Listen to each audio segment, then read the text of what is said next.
Hey you guys, we are doing a car chat today. Listen, if I need a quick way to get a video out, car chat it is.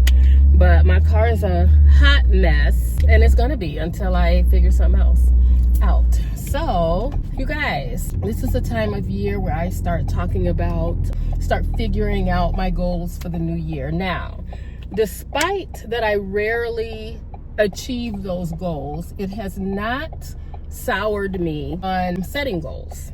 And I think some people approach the new year and say, I don't want to set goals because I think they feel like they're more disappointed if they set goals and they don't accomplish them. But for me, setting goals gives me like a map for my year. Like it helps me to plan. So I feel like if I didn't set any goals, then I feel like I wouldn't have even, like certain things just wouldn't even have like been on my radar and stuff, you know what I mean? And I feel like even though I didn't accomplish the goal, I still worked towards the goal. And to me, I think that's just as valuable as having accomplished the goal. Like we can reflect on the year. Like I won't do that today. I'll probably save that for the end of the year to just reflect back on the year and think about like all the things that went well, like missteps that I've taken, because the only reason I didn't accomplish my goals this year is because of the steps that I've taken. And it's not because, I can yell this purple light, y'all.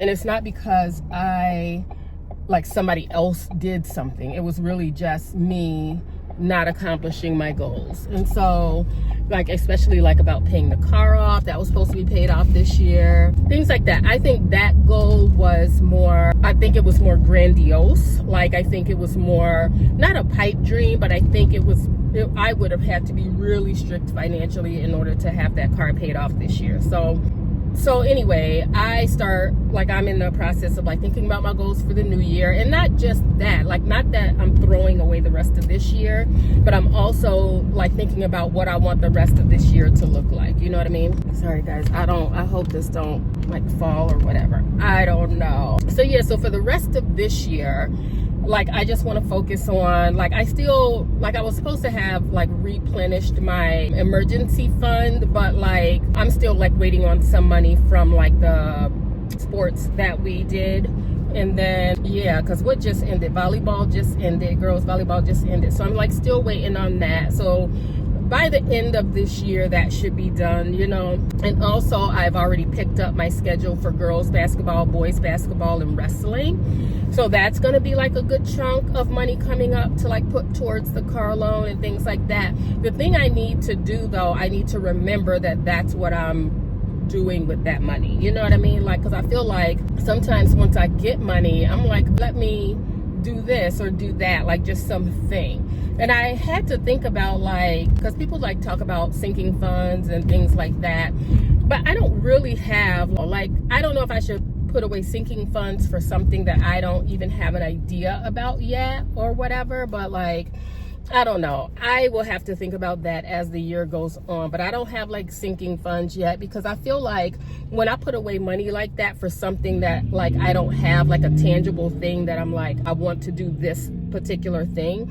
I feel like once I have that money, I'm like, well, I don't have anything scheduled or anything in mind, so I'm just going to spend it. Like I'll just go out to eat, or I'll buy a shirt or some boots or something like that, and then I still don't have that money. Like if I feel like if I save money without a goal for it, then I'll just spend it because it's like, well, I'm not doing anything with it, you know what I mean? And so I have to like kind of think about that a little more. So my goals for 25, like if one of them was to like solidify my goal for like working like extra duty, which I did that. So I was able to get in there and get my schedule set for girls basketball, boys basketball, and wrestling. So that's set. And then what else did I have on there? And then do the emergency fund, $1,000 that I had. I didn't spend it, I just hadn't replenished it from before. You know what I mean? I hadn't replenished it from before. Where am I? Hold on, because I'm leaving the elementary school today, so I'm taking like a kind of a different route. All right, I think I'm on track. Now. And so anyway, a couple of my goals for 26, I'm not going to say what they all are, but a couple of my top goals for 2026 now is to make sure my car is paid off and to save $11,000 in an emergency fund. That could be kind of grandiose. I think without doing anything extra, I could save like $8,000 by the end of next year without doing anything extra. So 8, 9, 10, 11. So $3,000 extra dollars will have to come from somewhere. You know what I mean? So yeah.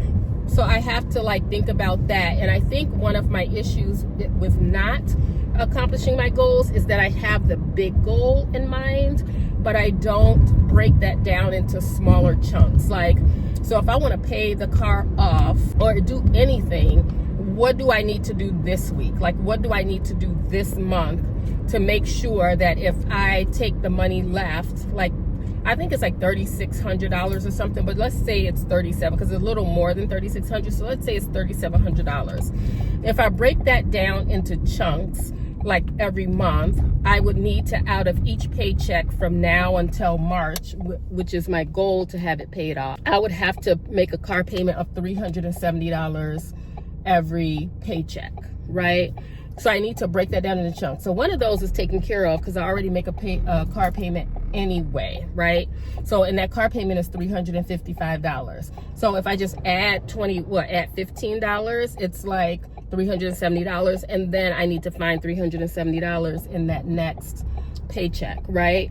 In that next paycheck. And so, yes, I need to do that, but like the step I was missing was like, how am I going to do that?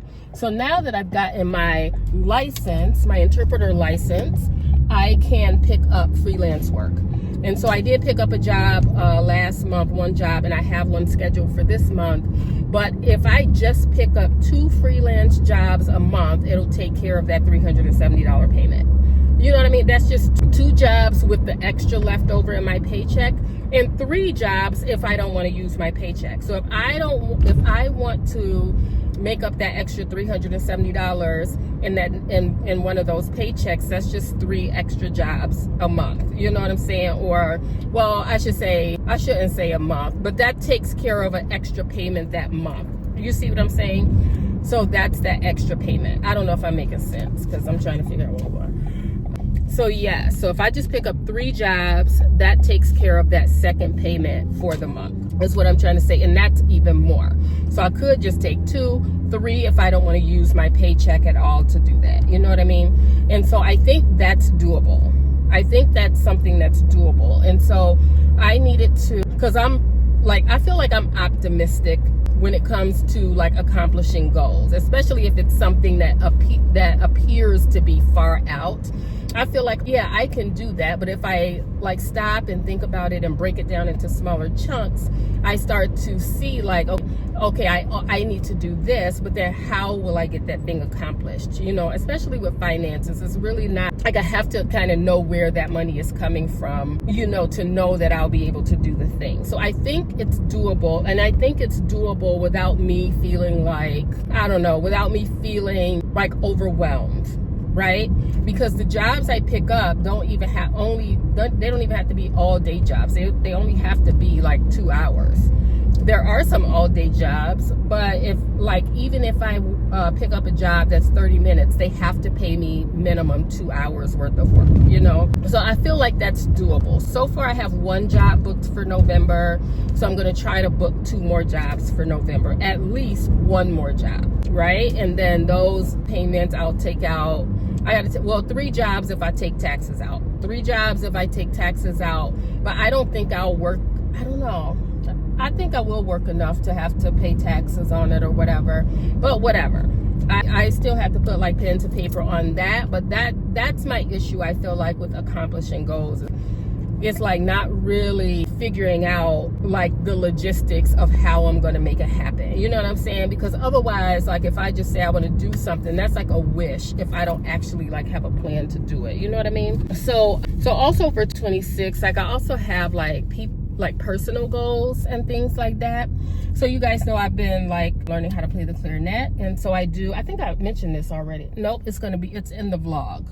that's where I mentioned it. But I want to audition for one of the junior colleges here in Illinois. I want to do an audition to get into the music program. But even if not, because like me registering for classes has to do with when classes are offered. I would only be able to take classes either online or in the evening, because obviously I work during the day. And so the audition would be next year in August if I want to start in the fall. So even if I don't want to, because you have to do the audition before you can even get accepted into the program. So even if I do the audition, even if I get feedback or whatever like that, it's something for me to like work towards. So I do want to do that. It is something I enjoy. I would love to, again, get into like a community band or like play for the college band or whatever.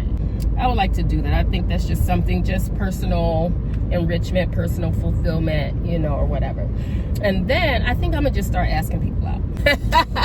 I think I'm gonna just have to do it. Like I feel like I can't sit around wanting to go on dates and just doing the same thing I've been doing, right? Like, which is nothing. Like I did do the like online dating and I just really didn't like it. I really didn't. Like it, just the vibe. I just didn't personally like it for myself. That doesn't mean anything is wrong with it.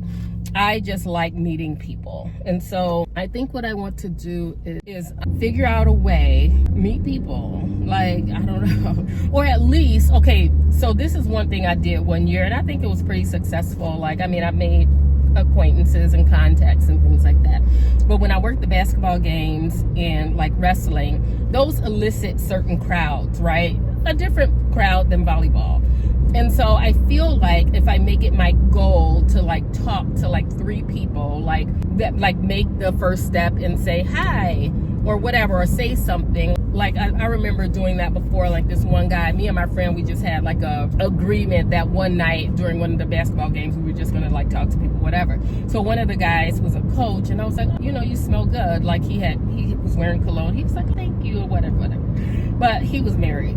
But that's not like, I wouldn't ever go for a married man. I'm just saying, like, I need to get comfortable like saying hello first and not always thinking that somebody has to say hello to me first. You know what I mean? And I didn't realize he was married when I said that, but I wasn't flirting. I was just mentioning it. Just caught, I was like, because usually people aren't smelling good. Like they're not like putting cologne on and things like that when they coach the games and they come. Like I don't ever, at least I don't smell it or whatever. So we just had a deal that night. I was going to talk to 3 people. She was going to talk to 3 people, you know, but it makes you, I think, approachable. It makes you appear approachable, because I think I don't know that I always put out an approachable vibe. At least that's what I've gotten from some men that I've dated. They wouldn't have approached me had I not said something to them first, because I don't think that I come off necessarily as approachable. And so that way, like I can, like if I say hello first, then it breaks that, like, can I talk to her or not talk to her or whatever, you know what I mean? So I'm definitely gonna do that, like while I'm at the games, like while I'm at like basketball games or while it's wrestling. So just say hello, be friendly. In basketball, I'll be at the table, so it'll be like the referees and to me, the easiest way I have found to break the ice with somebody is to give them a compliment, some type of compliment, you know? I think men like that. Men like compliments. I know girls really like compliments, but men also like compliments, and I think that gets overlooked sometimes. So I'm going to make that a point. When I go to a game, or when I'm working a game or working a whatever, I'm going to make it a point to say something to 3 men, okay? And I'll tell y'all about it. You know, I tell you everything. I'll tell you about it. And so, yeah, I'm going to just start doing that. And I probably won't ask them out, but I will be friendly. I will take a number if they offer, or I will give them my number if they ask, you know. I will do that, because you know what? We're not walking down the aisle. We're just breaking the ice and getting to know each other. And I think I have to be okay with that. I'm telling you, what they teach girls growing up in church, man, I feel like I really thought that, like, if I follow all these Christian rules, then the things that I want in life, especially regarding marriage and family, that those things will work out, because I kept myself from sin. I kept, you know what I mean? Like, you think all these things, and then when you're 50 and single and no kids and nothing that you thought your life was going to look like, you're going to look back and be like, what? Like, I followed all these rules though. And so I guess I said all that to say that I'm going to put myself out there more so that I can, just get used to it. You know what I mean? Like, I don't know. It's like practice for me. It's like practice. You know what I mean? So not that I'm like using anybody, because if I exchange numbers with somebody, I'm going to be like, I wouldn't exchange numbers with somebody or take their number if I'm not interested. You know what I mean? So it's not like I'm using somebody, but like, hey, if something comes out of it, then something comes out of it. So we'll see. So I'm putting myself out there more in 26. I know people have mentioned like volunteering. Like, I don't know where to do that. Like, I don't know where to do that. Where y'all go? I mean, I volunteer at church, obviously, but me working with the 3-year-olds. I moved up to the 3-year-olds, hunty. I have graduated in the 3-year-old classroom. So it's actually, it's like a transition classroom. Because some 2-year-olds, so what used to happen is that the 2-year-olds used to go from a 2-year-old classroom, like their own classroom, to a big room of 3, 4, and 5-year-olds all together. So their class went from this to this, like down there in this like sea of kids. And there are some kids that need more of a transition, like who aren't ready for that big of a step, And so I was able to meet with the head of our children's department and one of the leaders to talk about what that could look like, because a lot of times, or many times, we've had some of our 2-year-olds turn 3 and they go to the 3-year-olds for maybe a week and then they come back to us, which is fine, but we didn't really have like a plan for what that is supposed to look like. What does it look like when we have like 2, 3, and 4-year-olds in the same classroom, 2, 3, 4, 5-year-olds in the same classroom? Like, what does that look like? And the way our setup was, we weren't set up for that. You know what I mean? And so we were able to meet, and we were able to, like, now we can have, I feel like it's less of a jump between 3, 4, and 5 than it was from 2, because 2-year-olds are still like babies to me. Like, when we first get them from the 1-year-old class, when they first turn 2, they're still babies. You know what I mean? They're still like learning how to climb on things, where you got like 3, 4, and 5-year-olds already running around and knowing how to do things already.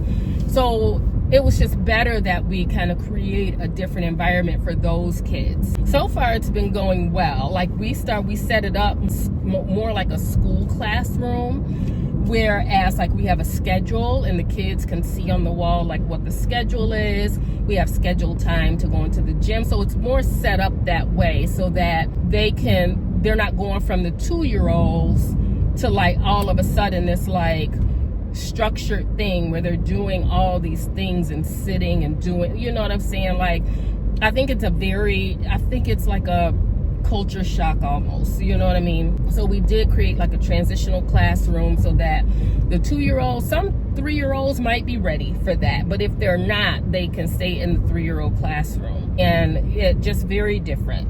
And so I feel like I like that setup, and it gets all those kids out of that 2-year-old classroom. And so now the kids have more room, they have more space to do what they need to do. And I moved up to the 3-year-olds. Listen, and I think it's going well. I really do enjoy it. I mean, obviously right now it's the same kids I had in the 2-year-old classroom, which is fine. But I think that going from 2 to 3 and then to 4 and 5, like skills that I use from day to day in the school, in the classroom, like it's more, just a little more structure. It's a little more structure. There's a lead teacher. There is like a greeter at the door, like there's a classroom, so it's just more structured, and I think it's more like palatable. Like, so it's not like every week whoever comes in to serve in the classroom, they're not just changing. It's not different every week depending on who's in there. Like so for the 3-year-old classroom, no matter who's in there, we follow the same structure, which I think is calming for the kids. So when they come in, like, they know what to expect. You know what I mean? So yeah, so that was really good. And so yeah, I am really gonna be working on, like, from now until the end of the year. Hopefully by December I'll like have it kind of like set up, but like breaking all of my goals down into smaller goals. Like, what does that look like? If I want to date in the new year, if I want to go out on dates, what does it look like? You know, what does it look like? How do I get those dates? Where do I find these men? You know what I mean? And I think even like in my everyday, like in my natural everyday, like I go to the grocery store, like I don't always feel like I have, like I have to go home from work and then go out. It's not that. Like, I'm already doing things. I'm already going to the grocery store. I'm at the gas station. I'm at different places. Like, I can meet people anywhere, you know, and I think I just need to, like, how do I make myself more approachable? You know what I mean? And so my pastor, she actually challenged me on that. She was like, well, are you going, like, where the men are? Like, are you, like, doing, like, what are you doing? You know what I mean? Because it's like, it's so funny. People will be like, well, your man is not going to just come to your door. And it's so funny because I literally know more than one person who have married the mailman or started dating the drivers or like whatever. Like, so I think it's funny to me that people are like, no, you're not gonna, they're not gonna come to your door. They can, they might, you never know. You know what I mean? So, but yeah, making myself more approachable. So to me, that's breaking that down into a small chunk. And then with the $11,000 saving for my emergency fund, breaking that down into smaller chunks, what does that look like? It looks like once my car is paid off, I'll still do those 2 payments a year, except it's just going into my emergency fund. And if I just continue picking up 2 jobs every month of freelance, that'll take care of that, and then, or 3 jobs, and then working summer school. So I have all these things. I just have to not get weary or not get fatigued in reaching this goal. Like, I'm really like praying for God to like show me how to stay, I guess, diligent or disciplined, because I'm not always going to feel motivated to do it, right? I'm not always, because like I have a hard time, like when the excitement wears off, to keep going. And so it's like, I know it's a good goal. I know it's something I need to do, because I regret not doing it. I regret not sticking to it. So now I just have to tap into being disciplined, right? So like where motivation leaves, I need discipline to really hold me up and get me there. And I'm like, so when I'm feeling unmotivated and I need to use discipline, like I almost feel like I need to like have like some type of small reward, you know what I mean? Something, but also something that I just started doing, and I did it today too. So I feel like I have a hard time keeping up with like a cleaning schedule, or keeping up with, because it's like before I know it, things are piled up, and now I just need to do like a deep cleaning. And I don't want my cleaning to always have to be deep cleaning, you know what I mean? I don't want that. I want to be able to keep up with it all the time and only maybe deep clean once a month. You know what I mean? Like, I don't want to deep clean all the time. And so I talked to ChatGPT about this. What am I trying to do? Because I'm finding that I'm having a hard time. It's so interesting. My mom and I are so different. She's very organized, very clean, very everything. Like everything is always in its place. Everything is always like clean. Everything is always right. And I feel like I feel like we were never the same. I remember growing up, and you know, she would tell us to clean our room or clean the bathroom or whatever, and I don't care what I did, my clean was always never clean enough for her. You know, it was just never, because I just think we think differently, you know, like, I don't know, it just wasn't clean enough or something all the time. Like, she never said it wasn't clean enough, but it was always something else for me to do. So if I clean, like my room is clean, okay, well, Then she would start moving stuff. Now it's like, look under that. Okay, now taking the cushions off. I'm like, oh my gosh, I'm like, to me, there's always more to do. You know what I'm saying? When is it done? You know what I mean? So I was like, so ChatGPT gave me a 30-day like decluttering thing. And so it's like a list. So for 30 days, so every day, this is what you clean. And it broke down the home. And so I could tell it, like, these are the areas in my home. Like, I don't have a dining room, so I wouldn't, you know, use like a week to do a dining room. So it's broken down into 4 weeks, 7 days a week or whatever. And then there's a task, and then there's like a subtask, like an extra task. Like, for example, if the first week is focusing on my bedroom, then it gives me an extra task of like, okay, like, so today is laundry. It's laundry. And so my extra task is to just wipe down the mirrors in the bathroom mirror and the top and the sink. You know what I mean? Like something that is like, so I feel like I'm getting stuff done. Like I'm moving forward instead of everything just piling up. And now I have to use a whole day to try to deep clean, and then nothing, like, and I was always feeling like nothing was ever done. You know what I mean? But this task list is like, that's done, that's clean. Yesterday it was like clean off and like declutter my kitchen countertop, which I did that yesterday. I was like, okay. And I feel accomplished, and I don't feel like, you know, I'm like underwater. You know what I mean? Because when basketball season starts, like I'm right back to, you know, not being home all day. Like, so it's broken down into small enough tasks that maybe it may be 30 minutes or 45 minutes to do it. You know what I mean? So it's not like I have to spend a whole Saturday cleaning something, or a whole Saturday like cleaning the house. It's just broken down into these tasks. And then I do those before I sit down and chill for the night. You know what I'm saying? And so to that, because I do feel like I started a lot later yesterday than I wanted to. And so today when I woke up, I said, chat, like I needed a schedule for the day. I was like, I'm working from 8:05 to 3:30. I have an hour commute home. So I need to eat dinner. I need to practice my clarinet for 45 minutes. I need to study or like do some like ASL, but in there I put study. So when I do that, I mean like watch some deaf videos so that I can like practice my receptive. So I put study. I need to do that for 1 hour. And then these are also the tasks I need to do. And it spit me out a schedule for today. I was like, accept. And it gave me the times. It broke it down into what times. And so by like 8:30 tonight, I'll be done with everything that's scheduled for the day. And I'll be able to like sit down and relax and watch TV or whatever. You know what I mean? So my cleaning today is like laundry. And so in doing my laundry, also put aside the clothes that I don't want anymore, like start a Goodwill bag.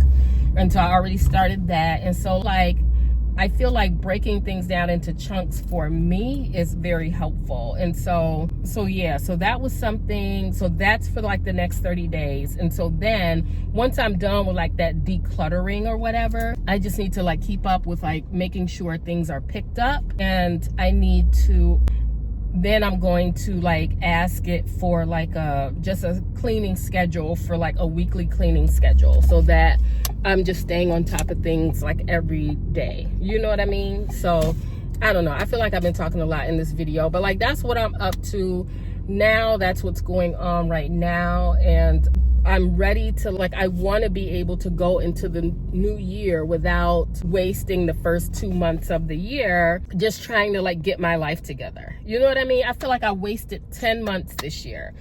Did I make progress towards my goal? Sure. I made progress, but I feel like this year I spent a lot of time like doing nothing because there was so much to do. You know what I mean? Sometimes I get like that. Sometimes it's like there's so much to do, I don't want to do anything. You know what I mean? And so I'm scheduled to have dinner between 5 and 6. So I'm here, I'm getting some roasted chicken from Jewel.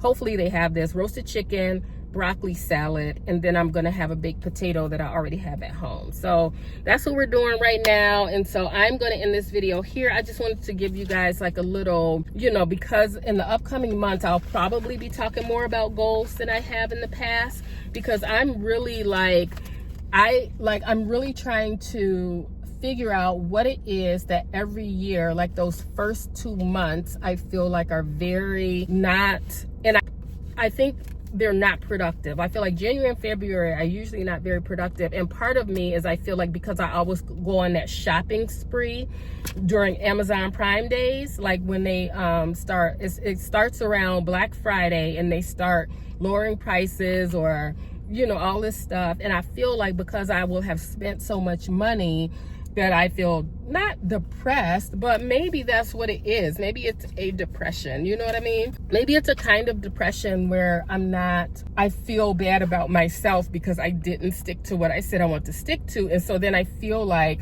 when I get like that, I feel like I waste so much time doing nothing because I feel like a failure, you know what I mean? And I'm really trying to avoid that this year. And I'm gonna find like some scriptures to like help me, you know what I mean? Some scriptures to just help me stay on track, help me just keep a mindset of like going forward, you know what I mean? And so that's all I want to talk to y'all about. That's all I want to talk to you guys about today. Like I just needed to like get that out and be like, this is where we're going, this is what we're doing, this is what's happening. And so yeah, you might see me like in the coming days really like my budget might adjust a lot. I think Sunday I'll go over that because I just got paid, and so I've been like paying bills and things like that, like all of my expenses. So those things I already like started like eliminating things like the fun money or whatever. Like I don't really have, and I end up just spending it on like dumb stuff because I don't really have anything that I need to do with it, you know what I mean? And so I'm really not getting anywhere. So it'd be different like if I'm like, I'm gonna save for this particular vacation, but I might start saving for like, because I feel like this, if I'm believing God that I'm getting married and that I want to get married and I'm asking God to get married, like that I want a husband, then I need to start saving money. You know, like I'm going to need a wedding dress or a wedding. Like I personally don't have to have no big wedding because I've done that already. I don't know, like it's not, to me, it's not about the wedding. It's about the marriage, like, or the honeymoon, you know what I mean? Like something, and I want to contribute. Like women, I think get so like, I don't know, like, the man got to pay for everything. He got to do all this and he got to do all that. And I mean, I work too, child. Like if he want to, fine. But I'm not going to go into something being like, I don't know. Like if I want a certain type of honeymoon, I might help out. Is that okay, y'all? Is that okay? Or like if I want a certain dress, like I'm definitely paying for my own dress. Like if I want a certain dress or a second dress or like, I don't know, like what do I want that to look like? You know what I mean? Because like I said, I told y'all, I don't know if I told y'all the story about like how when I was married before, like I didn't even like him. Let me know if I've told you guys that story. If not, I will do a story time. I don't mind doing a story time. But I don't think I put a lot of thought into the wedding and all that stuff. Looking back, I do feel like I wasted people's time because I wasn't really into it or whatever. I don't know. But I think this time, like, I don't know. The first time, it was just so like, I don't know. But it's not going to be about like what I think other people want or any of that. It would just be like what we decide on ourselves. But anyway, that's what I'm going to. So if I do decide to like save money, it would have to be for something specific. Like I need to give that money an assignment instead of just arbitrarily like saving money for like a rainy day or whatever. Like if I am believing God to get married and believing God that like, you know, just certain things that come with marriage. You want a honeymoon or whatever. And I'm not saying that I'm going to marry somebody who can't like afford those things or whatever, but like even if he does pay for everything, like what if we want to go shopping? Like I want to go shopping or something like that. Like I don't know. I am just not opposed to, I guess, contributing in my marriage. Like I don't know. Like I don't need an Instagram or like, what do you call it, an aesthetic marriage for other people. You know what I mean? If it ends up being like that, great. But I'm not getting married for the aesthetics of it. You know what I mean? I'm not having a wedding for the aesthetics of it, like for other people. If I don't like it or if it's not something I want, I don't feel the need to have a certain wedding for other people. You know what I'm saying? Just so somebody else can be impressed about it, because at the end of the day, only me and him going home together. You know what I mean? But anyway, y'all not here for that. And thank y'all for listening. Stay tuned though, because I will be talking about goals probably a little more, and probably just doing some like self-reflection on like certain goals that I had set, that like, because I have a vision board in my room. And I don't think I've showed you guys that, but I do have a vision board in my room. And so I think one by one, I can like go through each thing and be like, I didn't accomplish it because of this. And if I want to accomplish it this year, in the next year, this is what I need to do that I didn't do like this year. You know what I mean? Because I feel like if I don't reflect on that, I'll never get to the root of why I'm not accomplishing the goal that I say that I want. If I say I want it, why am I not like getting there or getting close to that thing? You know what I mean? But as always, if y'all got questions or comments, keep it cute and I will keep it cute. So I'll talk to y'all later.